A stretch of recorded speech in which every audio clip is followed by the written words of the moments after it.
Hello friends. I hope कि आप अच्छे होंगे। और मैं अभी सामने नहीं आना चाह रहा था, थोड़ा सा मैं वेट कर रहा था क्योंकि ग्राउंड लेवल पे काम ज़्यादा करना पड़ता है। और हम जो भी काम करते हैं ग्राउंड लेवल पे करते हैं, चीज़ों को कलेक्ट करते हैं, तथ्यों को एक जगह रखते हैं, फैक्ट को एक जगह रखते हैं, तब हम बात करते हैं। हवा में बात करना मेरी आदत नहीं है और ना ही हमारे पूरी की पूरी टीम की आदत नहीं है। हम लोग फैक्ट पे बात करते हैं, जब कोई काम कर लेते हैं तब बात करते हैं। फ़िलहाल क्या है कि बीच में अभी कुछ लोगों के अंदर इतनी व्याकुलता आ गई है कि वो लोग कुछ भी, किसी भी न्यूज़ चैनल को कुछ भी बोल दे रहे हैं और कुछ भी करने लग जा रहे हैं। तो उसकी वजह से क्या हो रहा है कि कई स्टूडेंट मुझे पर्सनली मैसेज कर रहे हैं, कॉल कर रहे हैं और काफ़ी पैनिक महसूस कर रहे थे। तो उन्होंने बोला कि सर आप एक काम करिए, प्लीज़ सर एक मैसेज बना दीजिए, चीज़ों को क्लियर कर दीजिए। तो मैंने कहा ठीक है, मैं करता हूँ। तो आज का वीडियो उसी संदर्भ में है। चलिए स्टार्ट करता हूँ। सबसे बड़ी बात है कि अभी कुछ तथाकथित छात्र नेताओं लोगों ने क्या किया है कि ज्ञापन दिया है लोक सेवा आयोग को। वो तो बहुत अच्छी बात है, उन्होंने दोबारा रिमाइंडर दिलाया, ये तो अच्छी बात है, वो तो हमारी मांग है ही। ट्रांसपेरेंसी किसको नहीं चाहिए, ट्रांसपेरेंसी पे इन्होंने ज्ञापन दिया है। लेकिन उन्होंने सब कुछ कर रहा है, लेकिन माइग्रेशन को ऐड नहीं कर रहा है। उन्होंने रिमाइंडर दिलाया कि ट्रांसपेरेंसी को लेके, और वो तो हमारा है ही, वो तो हमारा पार्ट है ही, तो हमको तो कोई इश्यू ही नहीं है, हम तो चाहते ही हैं ट्रांसपेरेंसी हो। दूसरी चीज़, बट वो माइग्रेशन को मेंशन नहीं किए। चलिए अच्छी, कोई बात नहीं। और कुछ तथाकथित छात्र नेताओं ने जो है, उन्होंने क्या बोलते हैं कि कुछ चैनलों को बुला के उन्होंने अपना इंटरव्यू दिया। और इंटरव्यू दिया तो उन्होंने बोला कि हम EWS में एज रिलैक्सेशन चाहते हैं। भाई उस दिन जब हमारी मीटिंग हुई थी, वो भाई साहब आए थे उनकी हुंकार मंच की तरफ से। तो उन्होंने एक बात बोला था, तो मैं उनकी बात तो सहमत था। मैंने ही तो बोला था कि ठीक है आप कर लीजिए। उन्होंने मेरे से पूछा EWS पे एज रिडक्शन दिया जाए, मैंने कहा भाई जैसे दिया जाता है सबको उनको भी दिया जाए, आखिर वो भी तो इकोनॉमिकली रिजर्वेशन में तो आते हैं। ठीक है, सहमत हो गए। दूसरा पॉइंट था कि अदर स्टेट का मुद्दा मैंने उठाया। उन्होंने बोला कि डोमिसाइल भी, अदर स्टेट का जब मुद्दा मैंने वहाँ ग्राउंड पे उठाया, तब उन्हें लगा कि हाँ यार डोमिसाइल मुद्दा भी होना चाहिए। ऑन द स्पॉट वो 2 डिसीज़न लेते हैं और दोनों डिसीज़न पे हम एग्री कर गए। बट माइग्रेशन पे वो एग्री नहीं कर रहे हैं। माइग्रेशन लिखने में उनको बहुत प्रॉब्लम हो रहा है कि मैं माइग्रेशन और ट्रांसपेरेंसी दोनों पे लड़ रहा हूँ और वो सिर्फ ट्रांसपेरेंसी खेल रहे हैं। उसके बाद 2 मुद्दे और ऐड कर लिए। अरे आप 2 क्या, आप 10 मुद्दे और ऐड कर लो, लेकिन जब तक आप माइग्रेशन नहीं ऐड करोगे तो एक बहुत बड़ा तबका है, बहुत बड़ी स्टूडेंट लॉबी है जो आपके साथ खड़ी नहीं होगी। आप अकेले जाके क्या करोगे वहाँ पे, कुछ लोगों को ले जाके क्या कर लोगे। कभी भी लड़ाई जो होती है ना, वो बहुत बड़ी स्ट्रेंथ से होती है। EWS, OBC, SC, ST, physical handicapped और अदर स्टेट के मुद्दे पे इतना बड़ा वर्ग खड़ा है आप इसकी, क्योंकि इनकी कट ऑफ इतनी ज़्यादा जा रही है, उसके बाद भी इनका सिलेक्शन नहीं हो रहा है। और अभी मैं एक चीज़ें और क्लियर कर देता हूँ, सिर्फ प्री में ही नहीं कट ऑफ ज़्यादा जाती है, मेंस में भी कट ऑफ ज़्यादा जाती है। इन सभी वर्गों का अनरिजर्व कैटेगरी की कट ऑफ कम जाती है, चाहे प्री हो, चाहे मेंस हो, चाहे इंटरव्यू हो। फाइनल मेरिट में जाके ये कहते हैं कि हम इसको ओवरलैप कराएंगे। भैया जब फाइनल तक पहुंचते पहुंचते सबकी हालत ख़राब हो जाएगी तो ओवरलैप कहाँ हो पाएगा या माइग्रेट कहाँ हो पाएगा, कुछ नहीं हो पाएगा। तो पूरी की पूरी जो है 40% सीट पे पूरी की पूरी अनरिजर्व हो जा रही है। अनरिजर्व पे पूरी की पूरे जनरल कैटेगरी के लोग नौकरी पा रहे हैं, ये बात समझिएगा, ठीक है। दूसरा पॉइंट मैं क्लियर करता हूँ। सभी लोग कह रहे हैं कि अभी सभी लोग कह रहे हैं कि इनका मैटर कोर्ट में चल रहा है। अरे सर, मेरा माइग्रेशन का मैटर कोर्ट में चल ही नहीं रहा है। मैं आपको क्लियर कर देता हूँ, मेरा कोर्ट केस सीधा सा बात है कि मेरे नंबर ज़्यादा हैं तो हमें जो है ट्रांसफ़र किया जाए, हमें माइग्रेट किया जाए। हमने ये कोर्ट में अर्जी लगाई है। हमारे नंबर अनरिजर्व कैटेगरी से ज़्यादा हैं, चाहे वो EWS हो, OBC हो, SC हो, ST हो, फिजिकल हैंडीकैप्ड हो। इनके नंबर जब ज़्यादा हैं तो इनको माइग्रेट किया जाए, इनको माइग्रेट किया जाए अनरिजर्व कैटेगरी में। हमने बस इतना बोला है, हमने रिक्वेस्ट की है, हमने जज साहब से रिक्वेस्ट की है, हमारा पिटीशन यही फाइल हुआ है। लोग कह रहे हैं कि माइग्रेशन पे केस किया। माइग्रेशन एक पॉलिसी होती है, पॉलिसी आयोग ने बनाई है, उस पॉलिसी पे हमने तो केस भी नहीं किया है। तो ये जो है ना, ये आयोग अगर अगर इस पे भी बोलेगा तो आयोग भी घिरेगा, और जो अदर लोग बोल रहे हैं उस पे ये भी लोग घिर जाएंगे। तो हमारा केस तो माइग्रेशन पे चल ही नहीं रहा है, हमारा केस चल रहा है कि हमें ट्रांसफ़र किया जाए। आयोग ने पॉलिसी गलत तरीके से बनाई है। आयोग चाहे तो आज के दिन ही उस पॉलिसी को नलिफाइड करके उस पॉलिसी को सही कर सकता है, और किसी को कोई प्रॉब्लम नहीं होगा। तो टेक्निकल के मामले में हम लोग बहुत सटीक और बहुत सिस्टमैटिक चल रहे हैं। आप तभी आप हमारा काउंटर कर पाएंगे जब आप तार्किक होंगे। आप तार्किक कैसे होंगे? तार्किक हो ही नहीं पाएंगे, क्योंकि हम लोग लगातार एग्जाम दे रहे हैं पीसीएस का, हम लोग लगातार मेंस दे रहे हैं पीसीएस का, लगातार दे रहे हैं आरओ का मेंस। हम लोगों के नंबर आपसे ज़्यादा आ रहे हैं, 10 नंबर ज़्यादा आ रहा है रिजर्व कैटेगरी से। फिर आप कैसे बात कर लोगे हमसे? तो आप ये मत सोचिए, ठीक है। तो मैंने ये चीज़ क्लियर कर दी, तो आप थोड़ा पेशेंस रखिए, हिम्मत रखिए। हम बहुत अच्छे से लड़ रहे हैं, बहुत अच्छे से काम कर रहे हैं, ठीक है। आपको जो लोग मिसगाइड कर रहे हैं करने दीजिए, उससे कुछ नहीं होता है। हाँ, मिसगाइड से याद आ गया, अभी स्टडी फॉर सिविल सर्विसेज ने क्या किया कि एक दिन शॉर्ट्स वीडियो बनाता है 3 मिनट का, 2 मिनट का, और देखिए कैसे मिसलीड करते हैं एजुकेटर्स कैसे मिसलीड करते हैं। उन्होंने क्या बोला कि ये यूपीएससी में भी यही रूल फॉलो होता है, यूपी पीसीएस में भी यही रूल फॉलो होता है, अगर आपने कोई एज रिलैक्सेशन नहीं लिया है, ऐसा वैसा फला फला बोल दिए कि कोई दिक्कत नहीं है, सारे रूल सेम है। बट इतना मिसलीड करना ये तो नहीं सही होता है।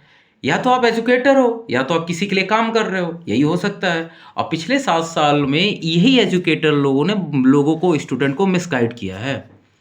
यूपीएससी जो रूल फॉलो करता है वो कहता है कि प्री हो चाहे मेंस हो चाहे इंटरव्यू हो, अगर कोई रिजर्व कैटेगरी का स्टूडेंट चाहे किसी भी रिजर्व कैटेगरी में हो, अगर उसके number unreserved category means general category से ज़्यादा नंबर है तो उसे माइग्रेट किया जाएगा हर एक स्टेज पे।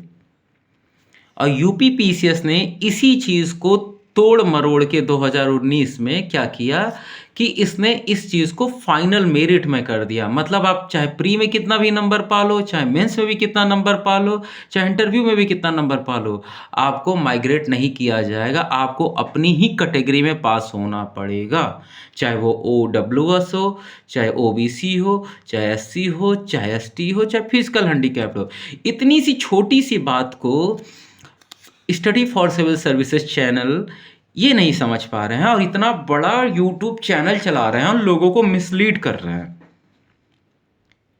इन लोगों की मानसिकता समझिए, ये एजुकेटर नहीं है, ये एजुकेटर स्टूडेंट को डिस्ट्रॉय करने का काम कर रहे हैं। और मैं कुछ एजुकेटरों को अब खुल के नाम लेना चाहता हूँ। रीज़न ये है कि केस कर दिया गया आरओ का, पीसीएस का केस कर दिया गया, उसके बाद हम लोग प्रोटेस्ट भी कर दिए, पेपर में भी सारे न्यूज़ आ गया, नेशनल मीडिया में कवरेज हो गया, बट ये एजुकेटर अभी भी हम लोग के साथ नहीं आ रहे हैं।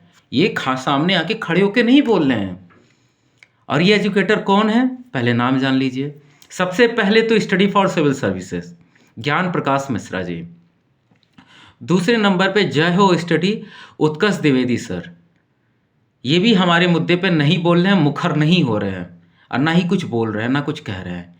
तीसरे नंबर पे है डिकोड एग्ज़ाम, जो बहुत बड़ा कोचिंग चला रहे हैं आरओ का, कहते हैं हम स्टूडेंट के लिए करते हैं, हम स्टूडेंट के लिए लड़ते हैं। UPPSC simplify Shanti Bhushan sir. ये बताइए कि इतना बड़ा प्रोटेस्ट हो गया, पेपर में न्यूज़ आ गया, कोर्ट में केस हो गया, लेकिन इनको एक सिंगल न्यूज़ नहीं बन रहा है कि पेपर में एक अपने चैनल पे एक न्यूज़ डालते हैं कि स्टूडेंट ये कर रहे हैं, इनकी ये मांग है, ये ऐसा ऐसा चाहते हैं। लेकिन नहीं, इनको इससे लेना देना नहीं है। इनको बेचना है अपना मेंस का कोर्स, इनको बेचना है अपनी सारी चीज़ें। इनको कोई स्टूडेंट से कोई मतलब नहीं है। मेरा आपसे रिक्वेस्ट है कि ऐसे तथाकथित एजुकेटर्स लोगों से थोड़ी दूरी बनाइए। अगर ये साथ नहीं दे सकते हैं तो इनसे कम से कम मिसलीड की तो उम्मीद मत रखिए। एटलीस्ट कम से कम ये लोग मिसलीड तो, जो हो रहा है मिसलीडिंग, वो तो बंद हो। स्टडी फॉर सिविल सर्विसेज जिस तरीके से मिसलीड किए हैं उसको आप समझिए। और इन लोगों से मैं आपसे बोलूँगा कि आप दबाव बनाओ इन लोगों को साथ देने के लिए। अगर ये लोग नहीं साथ दे रहे हैं तो आप समझ जाओ कि ये लोग किसके साथ खड़े हैं। स्टूडेंट का जेन्युइन मुद्दा है माइग्रेशन एंड ट्रांसपेरेंसी, ठीक है। अब थोड़ा सा मैं काम होके थोड़ा सा मुझे भी अच्छा नहीं लगा ये सारी चीज़ें जान के कि मतलब आशुतोष पांडे जी जो लीडिंग पिटिशनर हुए थे यूपी पीसीएस 2024 में, तो उनके लिए प्लेटफॉर्म प्रोवाइड करा दिया जाता है कि आप आइए हमारे प्लेटफॉर्म पे आइए, आप बोलिए, आपको केस करना है, आप नंबर दीजिए, सब दीजिए। और ये तथाकथित जितने भी यूट्यूब चैनलों के मैंने नाम लिए हैं, ये लोग खुद प्रोवाइड कराते हैं इनका नंबर और इनसे कांटेक्ट कराते हैं और पिटिशनर बनाते हैं। 104 पिटिशनर बने हैं इनके। इनकी सारी कॉपी पड़ी है, सारी रिट पड़ी है मेरे पास। और इनका सिंगल हियरिंग नहीं हुआ। 2024 का वैकेंसी है, 25 में केस होता, सिंगल हियरिंग नहीं हुआ इनका। आप इमेजिन करिए कि इतना बड़ा इतनी 104 की स्ट्रेंथ में केस करते हैं और केस सिर्फ उत्तर कुंजी स्कोर कार्ड पे होती है, सिर्फ उत्तर कुंजी पे होती है, फाइनल उत्तर कुंजी पे, और किसी चीज़ पे केस नहीं होता है। और इस पे इनका सिंगल हियरिंग नहीं हुआ और इनका लॉयर इनके साथ नहीं खड़ा था। ये तो है ही। दूसरी चीज़, ये सबसे पैसे लेते हैं, हर एक स्टूडेंट से पैसे लेते हैं और हर स्टूडेंट पैसा दे के किनारे हो जाता है। इनकी लायबिलिटी बनती है इनको बताना, और उन यूट्यूब एजुकेटरों की लायबिलिटी बनती है कि ये जो प्लेटफॉर्म दिए थे उनको जवाब देना बनता है। क्यों नहीं देती ये जवाब? पूछिए इनसे। चलिए आगे आता हूँ। RO 2023 को लेके मैं क्लियर कर देता हूँ, पूरी लड़ाई के साथ, पूरी ताकत के साथ लड़ रहा हूँ, पीछे नहीं हटूंगा जब तक जीतूंगा नहीं, ठीक है ना। RO 2023 में 5 से 10 जनवरी के बीच में हियरिंग होगी और आप देख लीजिएगा, हम लोग पूरी कोशिश करेंगे कि किसी भी तरह से मेंस एग्ज़ाम को स्टे किया जाए और प्रीलिम्स का रिज़ल्ट रिवाइज़ किया जाए और उसमें उन सभी स्टूडेंट को पास किया जाए जिनके नंबर अनरिजर्व कैटेगरी से ज़्यादा हैं। और ये हो के रहेगा, आप देखिएगा, ये हम लोग करा के रहेंगे।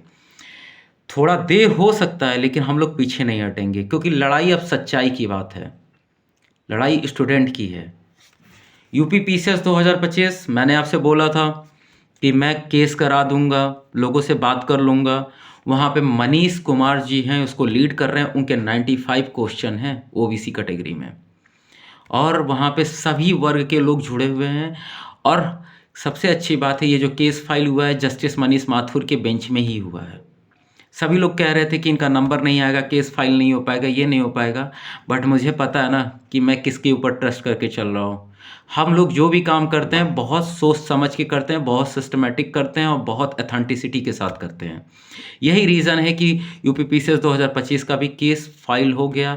19 दिसंबर को फर्स्ट हियरिंग हुई है, आयोग से काउंटर मांगा गया है, आयोग काउंटर दाखिल करेगा। 22 जनवरी की सेकंड हियरिंग लगी हुई है यूपी पीसीएस 2025 की। तो आप बस हमारे साथ जुड़े रहिए और सपोर्ट बनाए रहिए, और हम लोग पूरी ताकत के साथ लड़ रहे हैं। और एक इन्फॉर्मेशन और देना चाहता हूँ, कल शिवाजी पार्क में, कल प्रयागराज के शिवाजी पार्क में जो मम्फोर्डगंज में पड़ता है, वहाँ 5 बजे मीटिंग रखी गई है। माइग्रेशन एंड ट्रांसपेरेंसी के मुद्दे पर मीटिंग रखी गई है। आप सभी स्टूडेंट से रिक्वेस्ट है कि आप सभी लोग वहाँ पहुँचिएगा। वहाँ पे विजय सोनी, बीरेंद्र पाल, मुकेश वर्मा, सभी लीडर्स वहाँ पे, सभी लोग, सभी स्टूडेंट पहुँचेंगे और सभी अपनी बात रखेंगे। तो सभी लोगों से एक और बात है कि जो भी मैंने प्रूफ ग्रुप में शेयर किया है उसकी एक एक कॉपी सब लोग निकाल के साथ में लेके जाइएगा, ताकि जब बात रखी जाए तो आपको चीज़ें क्लियर समझ आए, ठीक है। और एक बात और कहना चाहूँगा कि आप अब इस यूट्यूब चैनल को इतना बड़ा बना दीजिए, इतना बड़ा बना दीजिए कि अब किसी प्लेटफॉर्म की हमें ज़रूरत ही ना पड़े। ये जो कुछ यूट्यूब चैनल हैं जो हमारे मुद्दे को साइड में कर देते हैं, फिर अपने मुद्दे को फ्रंट पे लेकर आते हैं, इनको साइड। अब ये टाइम है कि स्टूडेंट को अपनी यूनिटी दिखाने की। जब आप लड़ाई सही के लिए लड़ते हो तो साथ में आ जाइए। तो ज़्यादा से ज़्यादा चैनल को सब्सक्राइब करें, शेयर करें, और अगर कोई भी क्वेश्चन हो तो आप कमेंट करिए, मैं रिप्लाई ज़रूर करूँगा। धन्यवाद।